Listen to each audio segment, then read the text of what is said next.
새벽 5시 30분, 알람이 울리기도 전에 김태준 교사의 눈이 떠졌습니다. 20년 교직 생활이 만든 습관이었죠. 창밖을 보니 한방눈이 소복이 내리고 있었어요. 겨울 하늘은 아직 어두웠지만 하얀 눈송이들이 가로등 불빛에 반짝이며 춤추고 있었습니다. 가슴 한편에서 묵직한 감정이 올라왔어요. 오늘은 특별한 날이었거든요. 오늘만큼은 그냥 평범한 아저씨로 가자. 태주는 혼잣말을 했습니다. 옷장을 열자 한쪽에는 단정한 정장들이 정렬해 있었어요.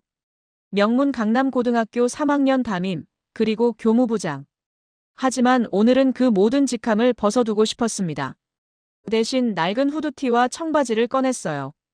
거울 앞에 서니 완전히 다른 사람이 됐습니다. 평소에 카리스마 넘치는 교사가 아닌 그냥 40대 중반의 평범한 아저씨였죠. 마스크와 모자를 챙겼습니다. 혹시라도 학교 관계자가 알아볼까 봐서였어요. 가방을 챙기며 18년 전 그날이 선명하게 떠올랐습니다. 2007년 경기도 한 중학교. 신규 교사였던 태준이 담임을 맡은 반에 문제아가 있었어요. 정민수. 폭력적이고 반항적이었죠. 하지만 선배 교사 한 명의 선생님은 달랐습니다. 태준 선생님, 그 아이는 문제가 아니라 아픔이 있는 거예요. 명희는 방과 후마다 민수를 붙잡고 이야기를 나눴어요. 그리고 어느 날 민수의 집에 가정폭력이 있다는 사실을 알아냈죠. 명희는 주저없이 신고했습니다. 하지만 그 때문에 학부모들과 심한 갈등을 겪었고 결국 다른 학교로 전근을 가야 했어요. 떠나기 전날 명희가 태준에게 말했습니다. 태준아, 기억해. 교사의 용기는 교실 안에서만 필요한 게 아니야. 때로는 세상과 맞서야 할 때도 있어. 언젠가 내가 그런 순간을 만나면 주저하지 마. 그리고 한 가지를 더 부탁했죠. 내 아들 지훈이가 있어. 아직 초등학생이지만 훗날 혹시 그 아이가 힘들어하면 도와줄 수 있을까? 당연하죠, 선배님. 약속할게요. 그로부터 18년이 흘렀습니다. 명희는 지금 교장 선생님이 되었고 아들 지훈이는 대학교 2학년이 되어 있었어요. 어젯밤 명희에게서 다급한 전화가 왔습니다. 태준아, 미안한데 우리 지훈이가 학교 생활을 너무 힘들어해. 심각한 문제가 있는 것 같아. 명희의 목소리에서 떨림이 느껴졌어요. 평소 씩씩하던 선배의 목소리가 아니었습니다. 무슨 일인데요? 지훈이가 학교에서 부당한 일을 당하고 있어.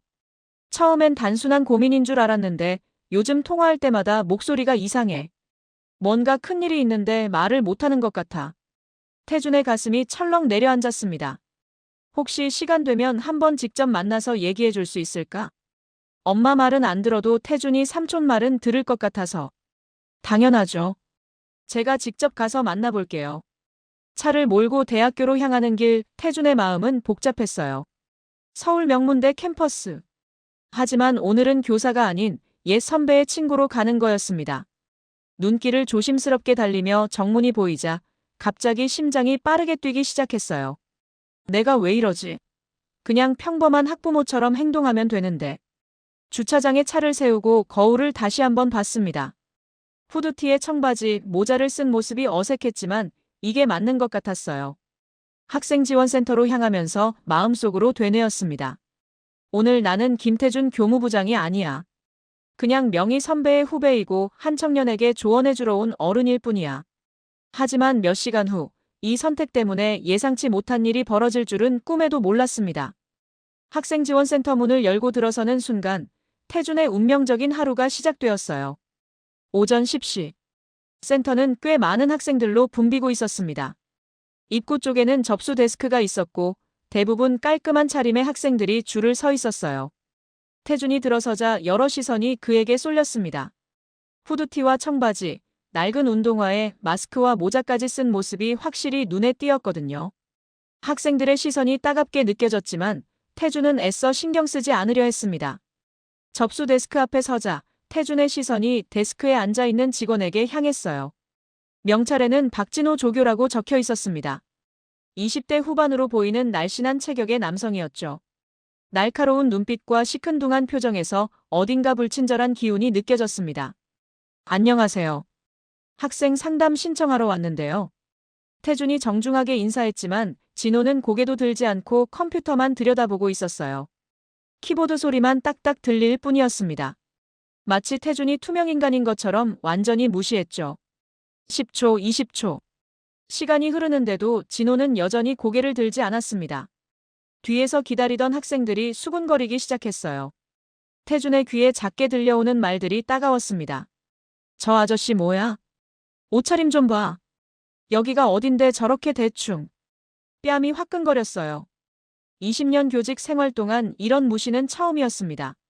심호흡을 한 번 하고 다시 시도했어요. 저기요, 조교님. 그제야 진호가 짜증스럽게 고개를 들었습니다. 그리고 태준의 모습을 위아래로 훑어보더니 노골적으로 코웃음을 쳤어요. 네. 말투부터 퉁명스러웠습니다. 태준은 당황했지만 참고 정중하게 답했어요. 학생 상담 신청하러 왔다고 말씀드렸는데요. 여기가 뭐 동네 주민센터인 줄 아세요? 진호의 목소리에는 조롱의 기색이 역력했어요. 일부러 큰 소리로 말해서 주변 사람들이 모두 들을 수 있게 했습니다. 태준의 손바닥에 땀이 배기 시작했어요. 심호흡을 하며 차분하게 대답했습니다. 대학 학생지원센터인 걸 알고 왔습니다. 상담 신청 절차가 어떻게 되는지 알려주시면 감사하겠습니다. 진호가 비웃었어요. 절차 이전에 일단 옷부터 제대로 입고 오세요. 여기 어딘지 알고 온 게 맞아요? 태준은 자신의 옷차림을 내려다봤습니다. 확실히 다른 사람들에 비해 캐주얼한 편이었지만 그렇다고 이런 모욕을 들을 정도는 아니었어요. 가슴속에서 무언가가 꿈틀거렸습니다. 옷차림이 그렇게 문제가 되나요? 문제가 되냐고요? 진호가 큰 소리로 웃었어요. 그 웃음소리가 태준의 귀를 찢는 것 같았습니다. 아저씨, 여기는 명문 사립대학교예요. 최소한의 예의는 지켜야죠. 후드티에 청바지 입고 와서 상담하겠다고요? 노숙자도 아니고.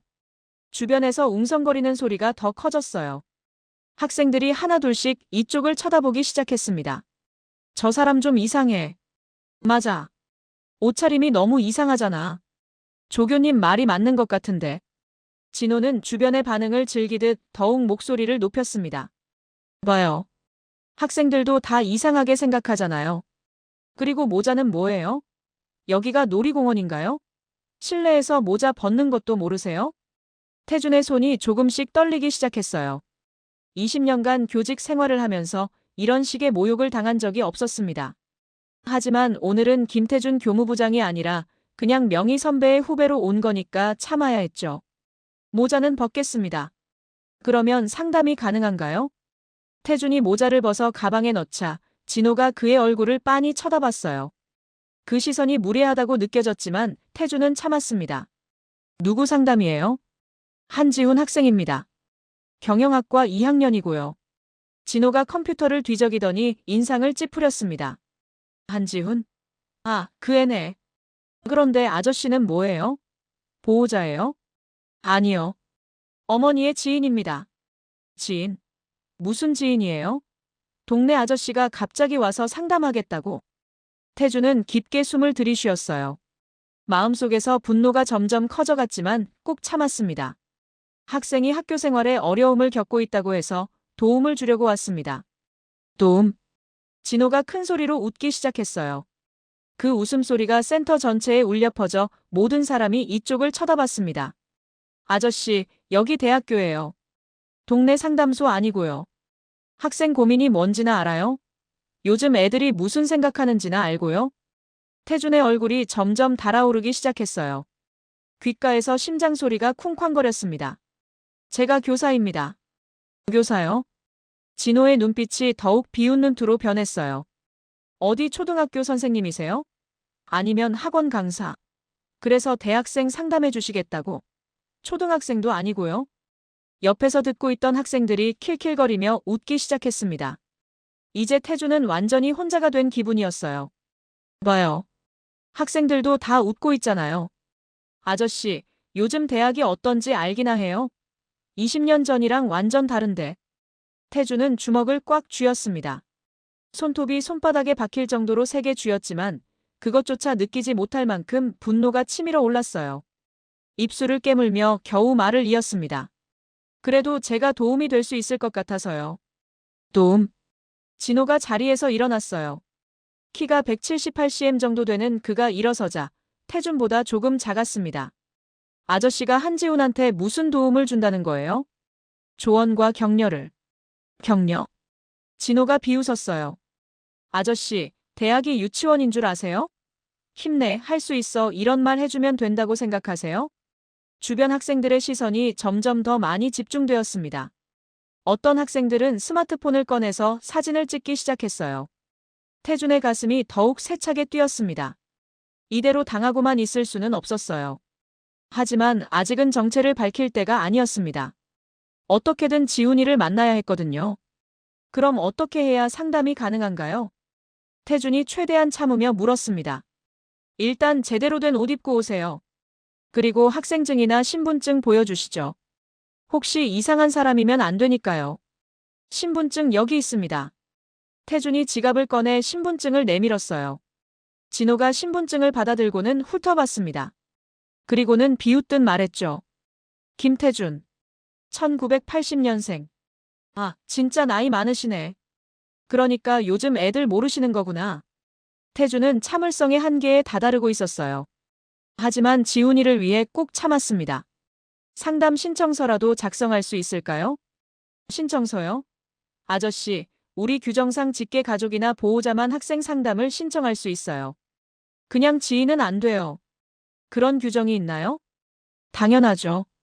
여기 사립대학이에요. 아무나 와서 학생 만나게 할 수 없죠. 태준은 깊게 숨을 들이쉬었습니다. 그럼 한지훈 학생 어머니께 연락해서 확인해 보시겠어요? 제가 정식으로 부탁받고 왔다는 걸. 진호가 팔짱을 끼며 말했어요. 그것도 안 돼요. 개인정보 보호 때문에 학부모 연락처는 함부로 사용할 수 없거든요. 아저씨, 정 그러시면 학생 본인이 직접 와서 신청하든가 아니면 학부모님이 직접 오세요. 이건 명백한 직권남용이었습니다. 태준은 교육 현장에서 일한 지 20년, 이런 식의 규정 악용은 처음 봤어요. 그렇다면 책임자분과 이야기할 수 있을까요? 진호의 표정이 순간 굳어졌습니다. 책임자요? 네. 센터장님이나 과장님과 이야기하고 싶습니다. 지금 제 처리가 마음에 안 드신다는 거예요? 진호의 목소리가 날카로워졌어요. 그게 아니라 정식 절차를 밟고 싶어서요. 정식 절차는 제가 말씀드린 게 맞아요. 직계 가족이나 보호자만 가능하다고요. 아저씨가 아무리 떼를 써도 안 되는 건 안 돼요. 주변 학생들이 웅성거리기 시작했어요. 저 아저씨 왜 저래? 조교님한테 대들고 있네. 좀 이상한 사람 아니야? 태준의 뺨이 더욱 뜨거워졌습니다. 이제 완전히 이상한 사람 취급을 받고 있었어요. 바로 그때 갑자기 센터 내부에서 경보음이 울리기 시작했습니다. 비상 상황. 3층 연구실에서 화재 발생. 모든 인원 대피하세요. 순식간에 센터가 아수라장이 되었어요. 학생들이 비명을 지르며 출구로 몰려들었습니다. 진호는 당황한 표정으로 자리에서 벌떡 일어났어요. 이게 무슨 일이야? 연기가 복도를 통해 흘러들어오기 시작했습니다. 학생들의 비명이 더 커졌고 공황 상태가 되어가고 있었어요. 태준은 본능적으로 움직였습니다. 20년간 화재 훈련을 수없이 해온 교사의 본능이었죠. 모두 침착하세요. 당황하지 말고 질서 있게 대피합니다. 태준의 목소리가 센터 전체에 울려 퍼졌어요. 카리스마 있고 침착한 목소리였습니다. 학생들이 그 목소리에 반응하며 조금씩 진정되기 시작했죠. 출구 쪽 학생들, 뛰지 마세요. 걸어서 나가면 됩니다. 태준은 출구 쪽으로 달려가 학생들을 안내하기 시작했어요. 한 명 한 명 안전하게 밖으로 나가도록 유도했습니다. 그때 센터 안쪽에서 비명이 들렸어요. 도와주세요. 휠체어 탄 학생이 갇혀 있어요. 태준은 주저없이 연기가 자욱한 안쪽으로 달려갔습니다. 상담실 앞에 휠체어를 탄 여학생이 공포에 질린 표정으로 서 있었어요. 옆에 있던 친구는 이미 대피한 것 같았습니다. 괜찮아요. 제가 도와드릴게요. 태준은 재빨리 여학생의 휠체어를 잡고 밖으로 나왔어요. 연기 때문에 숨쉬기가 힘들었지만 멈추지 않았습니다. 건물 밖으로 나오자 소방차가 도착하고 있었어요. 태준은 여학생을 안전한 곳에 데려다주고 나서야 무릎을 꿇었습니다. 기침이 멈추지 않았죠. 아저씨, 괜찮으세요? 여학생이 걱정스러운 표정으로 물었어요. 괜찮아요. 당신은 다치지 않았죠? 네. 정말 감사합니다. 아저씨가 아니었으면. 그때 누군가 다가왔습니다. 50대 중반으로 보이는 신사복 차림의 남성이었어요. 명찰을 보니 이종석 학생처장이라고 적혀 있었습니다. 방금 그 상황. 제가 다 봤습니다. 정말 대단하셨어요. 종석이 태준에게 다가와 손을 내밀었습니다. 실례지만 어떤 분이신지. 태준이 일어서며 대답했어요. 김태준입니다. 학생 상담 때문에 왔다가. 김태준. 혹시 강남고등학교 김태준 교무부장님이신가요? 태준의 눈이 크게 떠졌습니다. 어떻게 알았을까요? 종석이 웃으며 말했어요. 작년에 교육청 연수에서 뵀습니다. 선생님의 학생 인권과 교권의 조화강에 정말 인상 깊게 들었어요. 제가 교사 출신이거든요. 아, 그러셨군요. 그런데 선생님께서 여기는 무슨 일로? 태준이 사정을 설명하려는 순간 진호가 다가왔어요. 그의 얼굴은 창백했습니다. 처장님, 이 사람이 아까 센터에서. 박진호 조교, 지금 그 이야기가 중요한가? 방금 이분이 학생을 구하신 거 못 봤어? 종석의 목소리가 차가워졌습니다. 진호는 할 말을 잃었어요. 그리고 이분은 강남고등학교 교무부장님이시네. 명문사립대 조교라는 사람이 교육자를 어떻게 대한 거야? 진호의 얼굴이 새하얗게 변했습니다. 그는 그제야 자신이 얼마나 큰 실수를 했는지 깨달았어요. 처장님, 저는 몰랐습니다. 모르면 예의를 갖춰야지. 옷차림만 보고 사람을 판단하고 모욕을 준 거야? 종석은 태준에게 고개를 숙였습니다. 선생님, 정말 죄송합니다. 저희 직원이 큰 실례를 범했네요. 괜찮습니다. 오히려 제가. 아닙니다. 이건 명백한 직권 남용이고 인권 침해예요. 정식으로 사과드리겠습니다. 화재는 생각보다 빨리 진압되었어요. 다행히 큰 피해는 없었습니다. 연구실의 전기 합선이 원인이었죠. 태준은 종석의 안내로 학생 처장실로 향했습니다. 처장실은 따뜻한 분위기였어요. 벽에는 여러 교육 관련 상장들과 사진이 걸려 있었습니다. 선생님, 다시 한번 진심으로 사과드립니다. 종석이 고개를 깊이 숙이며 말했어요. 괜찮습니다, 처장님. 사실 오늘 제가 좀 이상한 차림으로. 아닙니다. 어떤 차림이든 기본적인 예의는 지켜야죠. 박진호 조교는 심각한 징계를 받을 겁니다. 종석은 잠시 침묵하더니 말을 이었어요. 사실 그 친구 문제가 이번이 처음이 아닙니다. 학부모나 외부 방문객에 대한 불친절로 민원이 여러 번 있었어요. 하지만 인력 부족으로 제대로 조치하지 못했습니다. 그렇군요. 그런데 선생님께서는 왜 이곳에 오신 건가요? 한지훈 학생 때문이라고 하셨죠? 태준은 사정을 설명했습니다. 명희 선배의 부탁, 제시도 이 계속 그리고 지훈이가 겪고 있는 어려움에 대해서요. 종석의 표정이 점점 어두워졌습니다. 한지훈 학생. 사실 저희도 그 학생에 대해 신경 쓰고 있었습니다. 무슨 일이 있나요? 종석은 깊은 한숨을 내쉬었어요. 정확히는 모르겠지만 최근 들어 학과 내에서 이상한 소문이 돌고 있습니다. 교수님들의 연구비 집행과 관련해서요. 태준의 가슴이 철렁 내려앉았습니다. 한지훈 학생이 그 일과 연관이 있나요? 확실하지는 않습니다만. 지훈 학생이 경영학과 학생회 회계를 맡고 있거든요. 그리고 최근 들어 교수님들의 연구실 출입이 잦아졌다고 들었습니다. 지금 당장 지훈 학생을 만날 수 있을까요? 종석은 즉시 전화를 들어 지시를 내렸어요. 한지훈 학생 연락해서 학생처장실로 오라고 해. 긴급이야.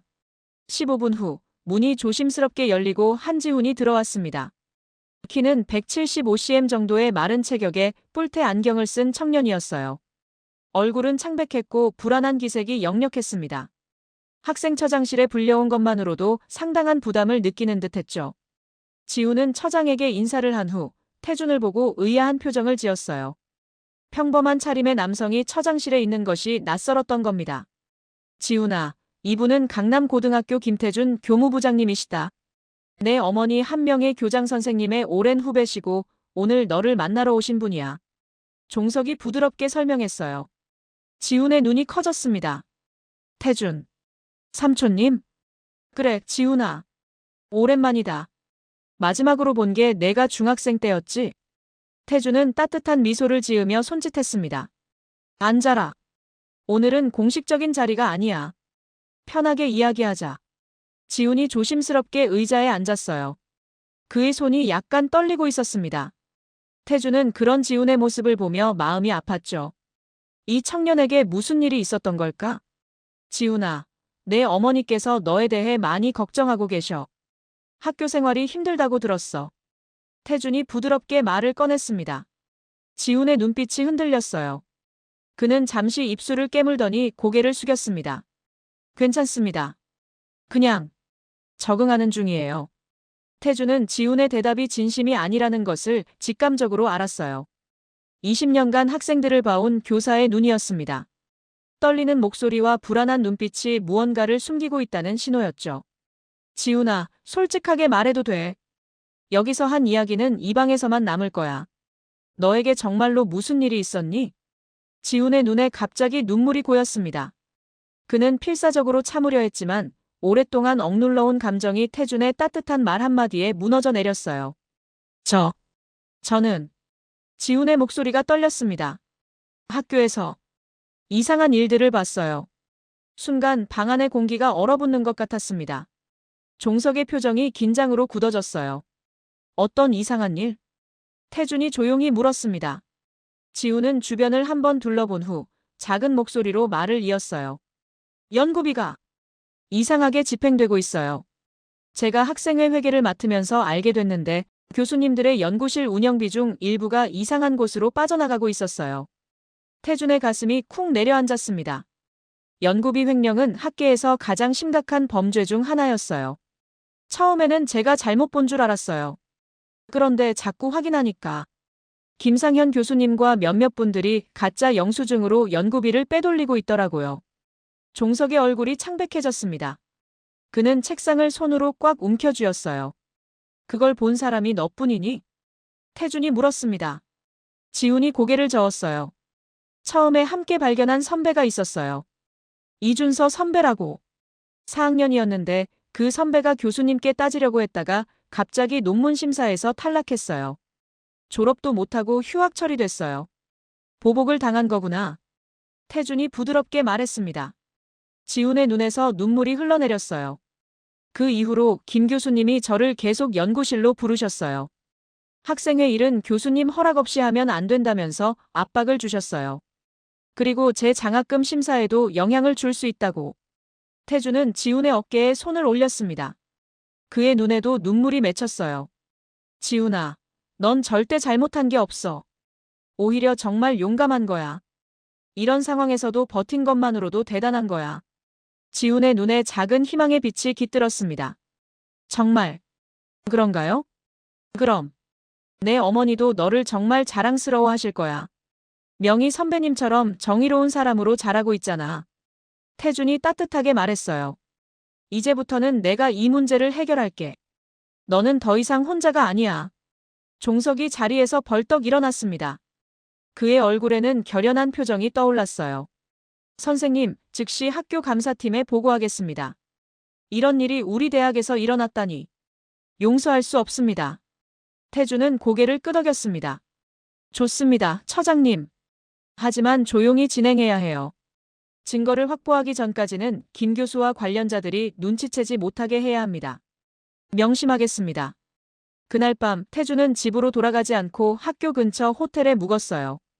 창밖으로 눈이 계속 내리고 있었습니다. 하얀 눈송이들이 어둠 속에서 조용히 내려앉았죠. 휴대전화가 울렸어요. 종석이었습니다. 선생님, 초동조사 결과를 보고 드립니다. 말씀하세요.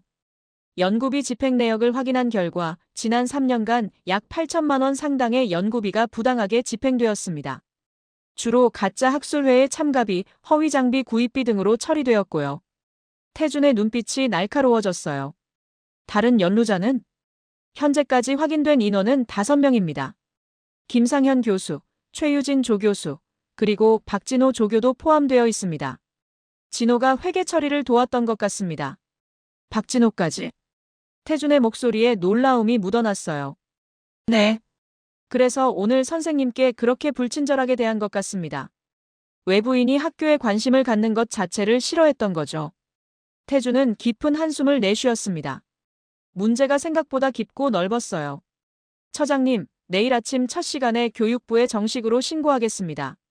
그리고 학교 감사팀과 함께 증거를 확보해 주세요. 명심하겠습니다, 선생님. 전화를 끊고 태주는 창밖을 바라봤습니다. 눈은 여전히 내리고 있었어요. 명희 선배, 지훈이가 이런 일을 겪고 있었는데 내가 더 일찍 알았어야 했는데. 다음 날 아침 교육부 감사관과 학교 자체의 감사팀이 동시에 움직였어요. 감사는 신속하고 철저하게 진행되었습니다. 연구비 집행 내역 확인, 장부 대조, 관련자 면담이 동시에 이루어졌죠. 오후 2시 종석이 중간 보고를 위해 태준에게 전화했어요. 선생님, 심각한 상황입니다. 종석의 목소리가 굳어 있었습니다. 지난 3년간 총 1억 2천만 원 상당의 연구비가 횡령되었습니다. 김상현 교수가 주도했고 최유진 조교수가 공모했으며 박진호 조교가 회계 처리를 담당했습니다. 태준의 주먹이 꽉 쥐어졌어요. 그리고 더 충격적인 사실을 발견했습니다. 종석이 말을 이었습니다. 작년에 이준서 학생이 이 사실을 알고 문제 제기를 했을 때 김상현 교수가 지도교수 권한을 남용해 논문을 탈락시켰습니다. 그리고 다른 교수들에게도 압력을 넣어 준서 학생이 졸업하지 못하게 했어요. 계획된 보복이었다는 거군요. 그렇습니다. 이준서 학생은 현재 심한 우울증으로 정신과 치료를 받고 있습니다. 저희가 연락해서 증언을 확보했습니다. 태주는 눈을 감았어요. 가슴이 무거웠습니다. 박진호 조교에 대해 더 조사해보니 과거에도 문제가 있었습니다. 종석이 또 다른 정보를 전했어요. 2년 전 다른 대학에서 근무할 때도 학생들에 대한 불친절과 직권 남용으로 민원이 여러 건 접수되어 있었습니다. 특히 외부 방문객에 대한 차별적 태도가 심각했다고 하네요. 그런 사람이 왜 학생지원센터에 배치됐죠? 인력 부족과 검증 소홀이 겹쳤습니다. 저도 책임을 통감하고 있습니다. 태주는 한숨을 내쉬었어요. 시스템의 문제였습니다. 처장님, 관련자들을 모두 소환해 주세요. 지금 당장. 1시간 후 대학 회의실에 관련자들이 모두 소집되었어요. 김상현 교수, 최유진 조교수, 박진호 조교. 세 사람 모두 창백한 얼굴로 앉아 있었습니다. 특히 진호는 손이 떨리고 있었어요. 태준이 회의실에 들어서자 모두가 벌떡 일어났습니다. 앉으세요.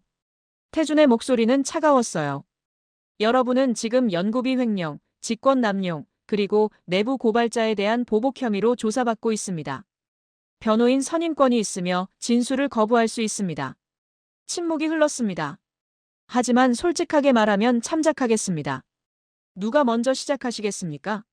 진호가 고개를 들었어요. 그의 눈에는 두려움과 후회가 섞여 있었습니다. 제가 말씀드리겠습니다. 그는 떨리는 목소리로 모든 것을 털어놓기 시작했어요. 3년 전 대학원 학비가 필요했던 진호는 김상현 교수의 제안을 받아들였습니다. 처음에는 단순한 서류 정리였지만 점점 가짜 영수증을 만드는 일까지 하게 되었죠. 최유진 조교수도 함께 가담했고요. 그리고 외부인들이 학교에 관심을 갖는 게 두려웠어요. 혹시 들킬까봐. 그래서 방문객들에게 일부러 불친절하게 대했습니다. 진호의 목소리가 더욱 떨렸어요. 오늘 아침에 온 그분도 혹시 뭔가 알고 온 건 아닌가 해서 일부러 쫓아내려고 했어요. 그런데 그분이 김태준 교무부장님이실 줄은. 태준은 진호를 똑바로 쳐다봤습니다. 박진호 씨, 당신은 왜 나를 그렇게 대했습니까? 진호가 고개를 숙였어요. 저는 외부인들이 싫었어요. 특히 격식 없이 오는 사람들이 학교를 무시하는 것 같아서. 그래서 사람을 모욕하고 무시해도 된다고 생각했습니까? 태준의 목소리가 차갑게 가라앉았습니다. 대학의 권위는 외부인을 깔보는 데서 나오는 게 아닙니다. 오히려 모든 방문객을 존중하고 환대할 때 생기는 겁니다. 당신은 그 기본을 망각했어요. 진호는 아무 말도 하지 못했어요. 김상현 교수가 자리에서 일어났습니다. 저는 제 잘못을 인정합니다. 가족의 병원비 때문에 돈이 필요했습니다. 하지만 그게 변명이 될 수 없다는 것도 압니다. 그의 목소리에는 진심 어린 후회가 묻어 있었어요. 저는 교수로서 학생들의 미래를 책임져야 했는데 오히려 그들을 이용하고 위협했습니다. 어떤 처벌도 달게 받겠습니다. 태주는 고개를 끄덕였습니다. 여러분의 솔직한 진술은 참작하겠습니다. 하지만 저지른 잘못은 반드시 대가를 치러야 합니다. 그날 저녁 3명 모두 검찰에 송치되었어요. 일주일 후 태주는 다시 대학을 찾았습니다. 이번에는 정장 차림이었어요. 대학 강당에 전학과 학생들이 모였습니다. 태주는 특별 강연자로 초청받았죠. 학생 여러분, 지난주 우리 대학에서 안타까운 사건이 있었습니다. 여러분도 모두 알고 계실 겁니다. 강당이 조용해졌어요. 하지만 이 사건을 통해 우리는 중요한 교훈을 얻었습니다. 한 명의 용기 있는 학생이 진실을 말하기로 결심한 그 순간 모든 것이 바뀌기 시작했습니다. 태주는 청중석을 둘러봤어요. 지훈이가 친구들 사이에 앉아 있었습니다. 한지훈 학생, 앞으로 나와주겠습니까? 지훈이 놀란 표정으로 일어났어요. 친구들이 그를 격려하며 길을 터주었습니다. 지훈이 단상으로 올라오자 태주는 그의 손을 잡았어요. 이 청년은 두려움 속에서도 옳은 일을 하기로 선택했습니다. 그것이 진정한 용기입니다. 박수 소리가 강당을 가득 메웠어요.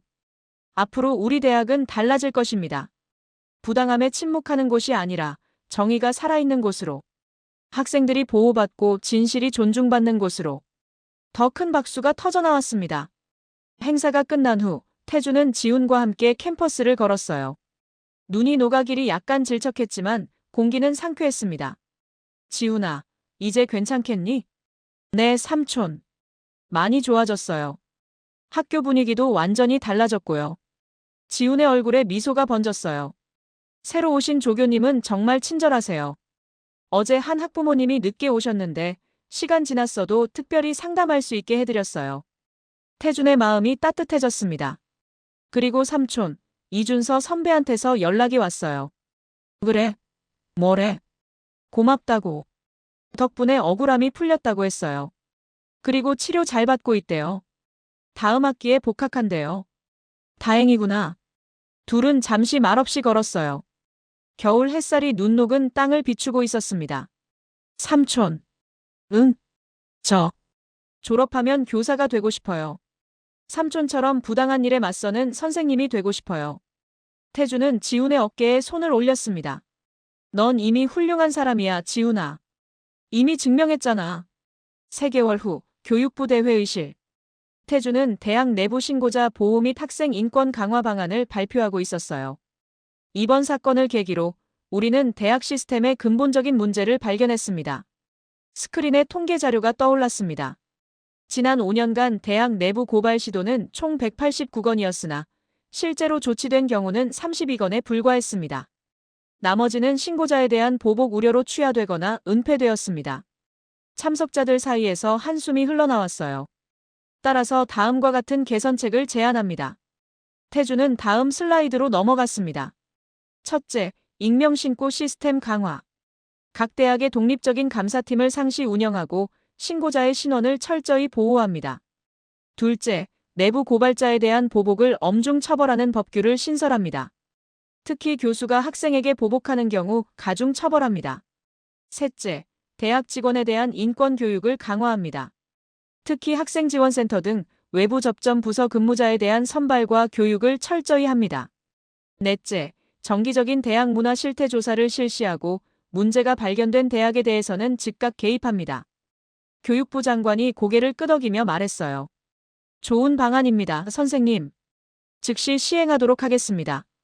그리고 선생님께서 직접 TF팀을 이끌어 주시기 바랍니다.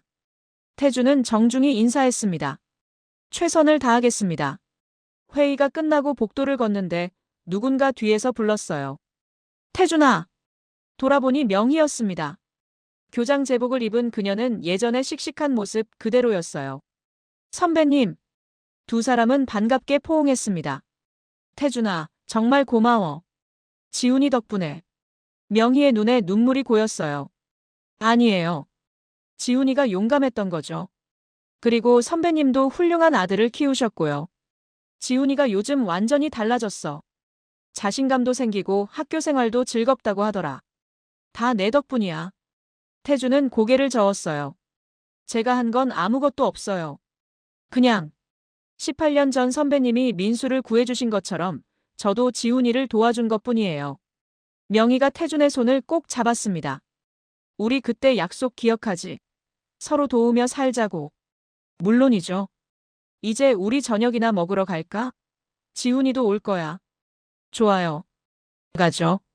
6개월 후, 2025년 7월.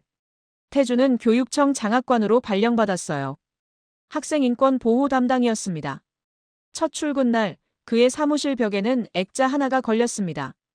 진정한 용기는 두려움이 없는 것이 아니라 두려움에도 불구하고 옳은 일을 하는 것이다. 그날 오후, 태주는 관내 학교를 순회하며 학생 인권 교육을 시작했어요.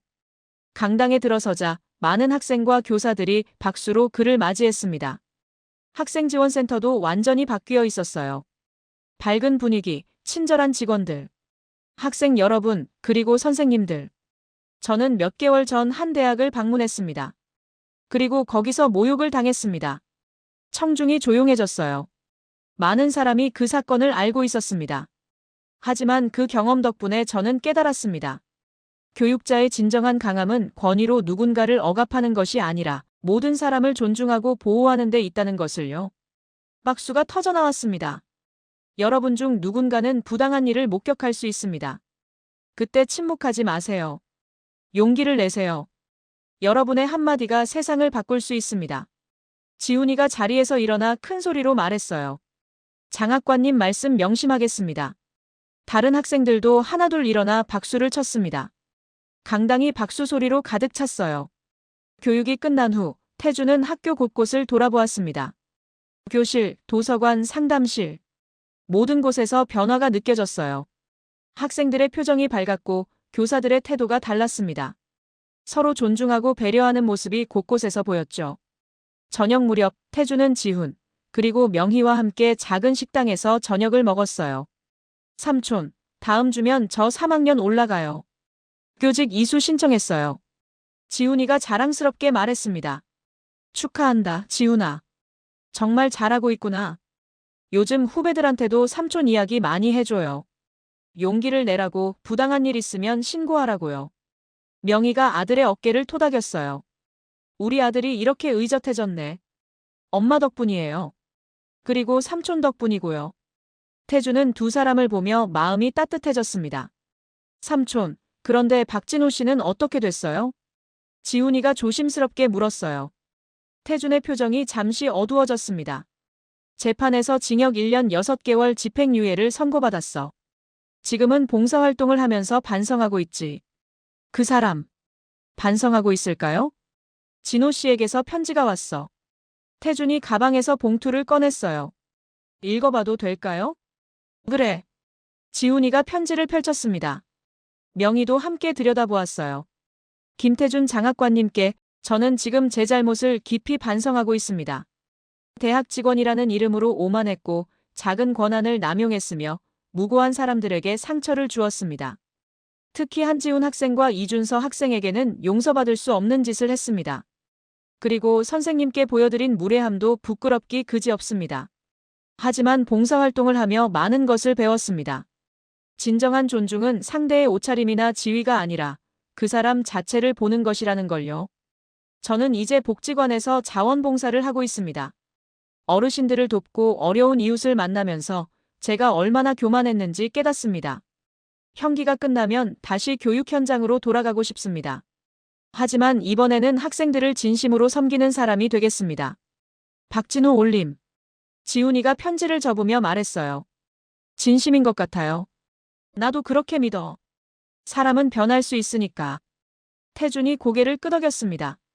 그래서 나도 답장을 보냈어. 복귀할 때 추천서를 써주겠다고. 명희가 놀란 표정으로 물었어요. 태준아, 내가? 네. 처벌만이 능사는 아니잖아요. 그가 진정으로 변했다면 다시 기회를 주는 것도 우리의 몫이라고 생각해요.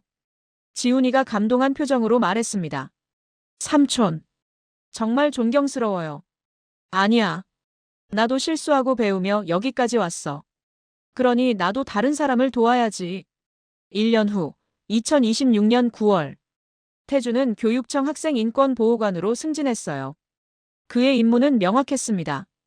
학생들의 인권을 지키고 부당한 관행을 개선하는 것. 첫 업무로 전국대학 학생지원센터 개선 프로젝트를 시작했어요. 여러분, 이제 모든 대학의 학생지원센터는 진정한 지원센터가 되어야 합니다. 전국 대학 관계자들이 모인 세미나에서 태준이 말했습니다. 학생들과 방문객을 판단하고 거르는 곳이 아니라 환대하고 돕는 곳으로 만들어야 합니다. 스크린에 새로운 가이드라인이 떠올랐어요. 첫째, 모든 방문객은 옷차림이나 외모로 판단하지 않습니다. 둘째, 모든 직원은 친절과 존중의 태도로 응대합니다. 셋째, 학생의 고충을 경청하고 실질적인 도움을 제공합니다. 넷째, 내부 신고자를 보호하고 정의로운 문화를 만듭니다. 참석자들이 고개를 끄덕이며 메모했어요. 세미나가 끝나고 한 대학 관계자가 다가왔습니다. 보호관님, 질문 있습니다. 말씀하세요. 만약 학생이 정말 부당한 일을 목격했지만 증거가 부족하면 어떻게 해야 할까요? 태준은 그 관계자를 똑바로 쳐다봤어요. 좋은 질문입니다. 증거가 부족하더라도 먼저 학생의 말을 경청해야 합니다. 그리고 함께 증거를 찾아가는 겁니다. 학생 혼자 싸우게 하는 게 아니라 학교가 함께 진실을 밝혀야 합니다. 하지만 그러면 학교 명예가 실추되지 않을까요? 진실을 덮는 것이 명예를 지키는 길이 아닙니다. 오히려 정의롭게 대처하는 것이 진정한 명예입니다. 관계자가 고개를 숙이며 인사했어요. 감사합니다, 보호관님. 명심하겠습니다. 그날 저녁 태준은 사무실에서 창밖을 바라봤습니다. 저녁 노을이 아름답게 물들어 있었어요. 휴대전화가 울렸습니다. 지훈이었어요. 삼촌, 교생 실습 나왔어요. 오, 정말? 어느 학교야? 강남중학교요. 그런데 말이에요. 여기 한 학생이 왕따를 당하고 있는 것 같아요. 태준의 표정이 진지해졌습니다. 자세히 말해봐. 3학년 여학생인데 친구들이 따돌리고 있어요. 담임 선생님께 말씀드려야 할지 고민이에요. 지훈아, 고민하지 마. 당장 말씀드려. 그리고 필요하면 나한테 연락해. 네, 알겠어요. 삼촌처럼 용기 있게 행동할게요. 잘했어. 넌 훌륭한 교사가 될 거야. 감사합니다, 삼촌. 전화를 끊고 태준은 미소 지었어요. 변화가 계속되고 있었습니다. 2년 후, 2028년 3월. 태준은 교육청 부교육감이 되었습니다. 취임식 날 많은 하객이 모였어요. 그 중에는 명희와 지훈도 있었습니다. 지훈은 이제 정식 교사가 되어 있었죠. 존경하는 교육가족 여러분, 그리고 학부모 여러분. 태준이 연단에 섰습니다. 저는 오늘 이 자리에 서기까지 수많은 분의 도움을 받았습니다. 특히 한 분이 없었다면 제가 여기 있을 수 없었을 겁니다. 그는 청중석의 명희를 바라봤어요. 한 명이 교장 선생님. 18년 전 선생님께서 보여주신 용기가 저를 여기까지 이끌었습니다. 진심으로 감사드립니다. 명희의 눈에 눈물이 고였어요. 그리고 그분의 아들 한지훈 선생님. 이제 교사가 된 지훈이 자리에서 일어났습니다. 당신의 용기가 대학 사회를 바꿨습니다. 당신 덕분에 수많은 학생이 더 안전하고 존중받는 환경에서 공부하고 있습니다. 박수가 터져나왔어요. 저는 부교육감으로서 약속합니다. 우리 교육은 계속 변화할 것입니다. 모든 학생이 존중받고 정의가 살아있으며 용기가 보호받는 교육 현장을 만들겠습니다. 그리고 학생을 섬기는 교육, 학부모와 함께하는 교육을 만들겠습니다. 우리는 학생들을 위해 존재하기 때문입니다. 우레와 같은 박수가 쏟아졌습니다. 행사가 끝난 후 태준은 명혜, 지훈과 함께 조용한 찻집에 앉았어요. 태준아, 축하해. 정말 자랑스럽다. 명희가 태준의 손을 꼭 잡았습니다. 고맙습니다, 선배님. 선배님이 없었으면 불가능했을 거예요. 삼촌, 제가 건배사 하나 할게요. 지훈이가 찻잔을 들었어요. 용기를 위하여. 그리고 변화를 위하여. 세 사람의 잔이 부딪혔습니다. 창밖으로 봄비가 내리기 시작했어요. 부드러운 빗줄기가 겨울을 씻어내고 있었습니다. 그날의 모욕은 변화의 씨앗이 되었고 그날의 용기는 수많은 사람에게 희망이 되었어요. 태준은 창밖의 비를 바라보며 생각했습니다. 아무리 작은 용기라도 그것이 세상을 바꿀 수 있다. 몇 년 전 그는 단지 한 청년을 돕기 위해 대학을 방문했었어요. 하지만 그 하루가 한 대학을 바꿨고 한 대학의 변화가 교육계 전체를 바꿨으며 교육계의 변화가 사회를 바꾸기 시작했습니다. 삼촌, 무슨 생각하세요? 지훈이가 물었어요. 시작에 대해 생각하고 있어. 모든 위대한 변화는 작은 시작에서 비롯되니까. 맞아요. 제가 용기를 낸 그날도 그랬죠. 그래. 그리고 그 용기가 지금 우리를 여기까지 데려왔어. 명희가 미소 지으며 말했습니다. 우리 계속 함께 가자. 더 나은 교육을 위해. 네. 함께. 세 사람은 다시 잔을 들었어요. 에필로그. 2030년 겨울. 눈이 다시 내리고 있었습니다. 5년 전 그날처럼. 태주는 이제 교육감이 되어 있었어요. 그의 사무실에서 창밖을 바라보며 그날을 떠올렸습니다. 후드티를 입고 모자를 쓰고 평범한 아저씨로 대학을 찾았던 그날. 모욕을 당하고 무시당하고 이상한 사람 취급받았던 그날. 하지만 그 하루가 모든 것을 바꿨어요. 책상 위에 편지 한 통이 놓여 있었습니다. 박진호에게서 온 편지였죠. 김태준 교육감님께, 저는 이제 작은 중학교에서 행정실무사로 일하고 있습니다. 매일 아침 출근하면서 다짐합니다. 오늘도 모든 방문객을 존중하고 모든 학생을 소중히 대하겠다고. 어제 한 학부모님이 오셨습니다. 작업복을 입고 손에는 기름때가 묻어 있었습니다. 예전에 저였다면 무시했을 겁니다. 하지만 저는 일어나서 인사했습니다. 어서 오세요. 편하게 앉으세요. 그분은 놀란 표정이었지만 곧 환한 미소를 지으셨습니다. 상담이 끝나고 나가시면서 그분이 말씀하셨습니다. 직원분이 이렇게 친절하니 학교가 참 좋네요. 우리 아이가 이런 학교 다녀서 다행이에요. 그 말을 듣는 순간 눈물이 날 뻔했습니다. 이것이 제가 해야 할 일이었구나 깨달았습니다. 교육감님, 감사합니다. 저에게 다시 시작할 기회를 주셔서. 저는 이제 매일 배웁니다. 존중이 무엇인지, 섬김이 무엇인지. 교육감님처럼 저도 작은 변화를 만들어가고 있습니다. 박진호 올림. 태주는 편지를 접으며 미소 지었어요. 문이 노크되었습니다. 들어오세요. 문이 열리고 지훈이 들어왔습니다. 이제 교감 승진을 앞두고 있는 중견 교사였죠. 교육감님, 보고 드릴 게 있어요. 편하게 말해, 지훈아. 제가 근무하는 학교에서 한 학생이 용기를 냈어요. 학교 폭력을 신고했고 저희가 즉시 개입해서 해결했습니다. 잘했어. 그 학생이 그러더라고요. 한지훈 선생님처럼 용기 있는 사람이 되고 싶다고. 태준의 눈에 눈물이 맺혔어요. 그리고 그 학생 어머니가 감사 편지를 보내셨어요. 선생님들이 진심으로 아이를 지켜줘서 고맙다고. 그것 봐. 변화는 계속되고 있어. 지훈이 창밖을 바라봤습니다. 눈이 소복이 내리고 있었어요. 삼촌, 5년 전 그날 기억나세요? 물론이지. 어떻게 잊겠어. 그날 삼촌이 모욕당하지 않았다면 이 모든 변화도 없었을 거예요. 태주는 고개를 저었습니다. 아니야. 모욕은 계기일 뿐이었어. 진짜 변화를 만든 건 내 용기였어, 지훈아. 아니에요. 삼촌이 저를 믿어주셨잖아요. 그게 시작이었어요. 둘은 함께 창밖을 바라봤어요. 눈은 계속 내렸습니다. 하얀 눈송이들이 세상을 하얗게 덮어가고 있었죠. 삼촌. 응. 앞으로도 계속 함께 가요. 더 나은 교육을 위해. 그래. 함께. 그리고 어딘가에서 또 다른 누군가가 용기를 내고 있었습니다. 부당함에 맞서고 진실을 말하며 변화를 만들어가고 있었어요. 한 교사의 작은 용기가 한 학생을 구했고 한 학생의 용기가 한 대학을 바꿨으며 한 대학의 변화가 교육계 전체를 바꾸고 있었습니다. 눈은 계속 내렸습니다. 마치 새로운 시작을 알리는 것처럼. 모든 것을 하얗게 덮으며 새로운 세상을 준비하는 것처럼. 태준이 시작한 변화는 이제 멈출 수 없는 물결이 되어 대한민국 교육 현장 전체로 퍼져나가고 있었습니다. 그리고 그 변화의 시작은 눈 내리는 어느 겨울날 한 교사가 평범한 차림으로 대학을 방문했던 그 작은 용기에서 비롯되었습니다. 끝. 진정한 변화는 거창한 것에서 시작되지 않는다.